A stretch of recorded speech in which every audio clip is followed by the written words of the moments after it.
ঢের বাপু, বৃষ্টি বাদলের দিনে খালি ভাজা পোড়া ছবি দেওয়া মানুষের লোভ লাগায়, কি আর করার, বাড়ির যেহেতু বানাই আপনাদের তো লোভ লাগাতেই হবে বলেন। তো দেখেন আজকে খেসারির ডালের বড়া বানাচ্ছি নু।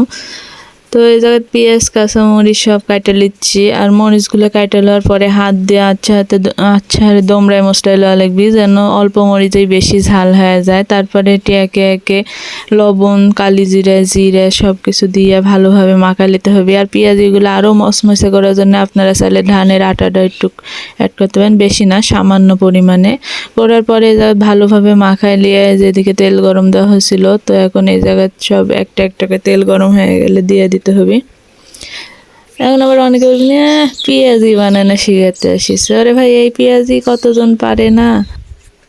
আর আসল কথা কি, আমি কাউকে কিছু শিখাতে আসি না, আমি প্রতিদিন যা রান্না করি তাই আপনাদের সাথে শেয়ার করি, এটাই সত্যি কথা। তো দেখেন এভাবে একে একে সব ভাইজা নিতে হবে। ভাজা এপিট ওপিট উল্টায় পাল্টায় ভাজা লিয়ে সব তুলে লিয়ে আমি আবার নতুন করে আরেক সার দিয়ে দিব। এই খেসারির ডালের পেঁয়াজি খেলে তো মসুরের ডালের পেঁয়াজি আর খাইতেই চাবেন না। তা বাড়িতে একটু ট্রাই করে দেখেন কোনটা বেশি ভালো লাগে। আর ভিডিওটা ভালো লাগলে অবশ্যই লাইক কমেন্ট করেন। সংক্ষিপ্ত ভিডিও দিয়ে আজকের ভিডিও শেষ করুন। ধন্যবাদ।